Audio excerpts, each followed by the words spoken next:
حضور مسکرائے تو سیدنا عمر رضی اللہ تعالیٰ عنہ نے عرض کیا کہ یا رسول اللہ صلی اللہ تعالیٰ علیہ وسلم، میرے ماں باپ آپ پر قربان ہو، کس بات پر آپ ہنسے؟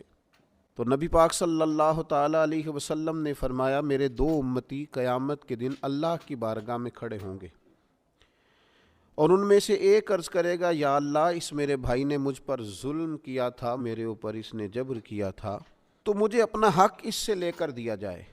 تو حضور علیہ الصلوۃ والسلام فرماتے ہیں، اللہ تعالیٰ اس شخص سے فرمائے گا کہ اپنے بھائی کو اس کا حق دو۔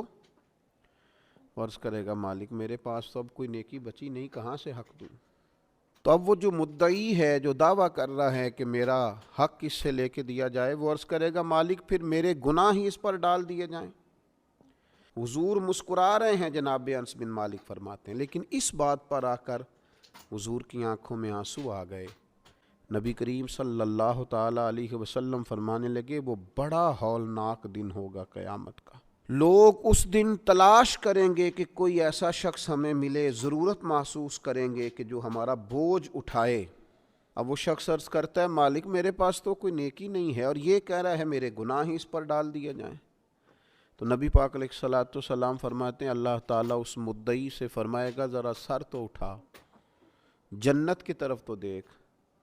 تو وہ جنت کی طرف سر اٹھا کر دیکھے گا، اور دیکھ کر عرض کرے گا، مالک، میں ایک چاندی کا شہر دیکھ رہا ہوں جس میں سونے کا محل بنا ہوا ہے، ہیرے جواہرات سے مرصع ہے وہ محل۔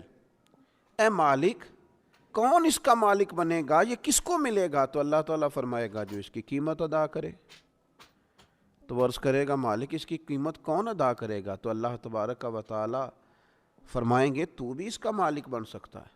تو بڑے تجسس سے، بڑے شوق سے عرض کرے گا، مالک، میں کیسے مالک بن سکتا ہوں؟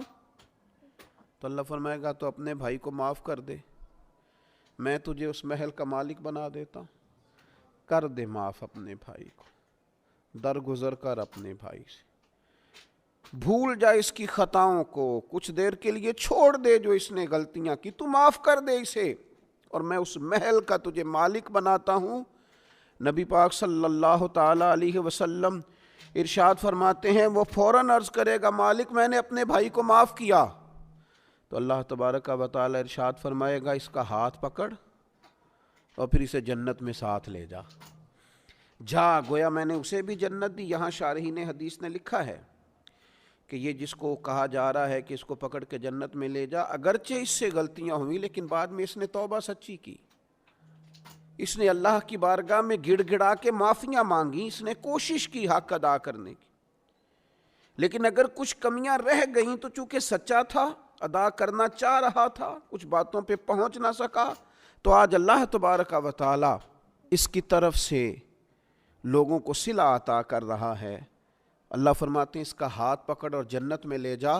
اللہ کے محبوب صلی اللہ تعالیٰ علیہ وسلم نے نتیجے کے طور پر، رزلٹ کے طور پر یہاں ایک بات ارشاد فرمائی۔ حضور فرمانے لگے، اللہ تعالیٰ سے ڈرو اور باہمی معاملات درست رکھو، اللہ تبارک و تعالیٰ قیامت کے دن مومنوں میں صلح کرائے گا۔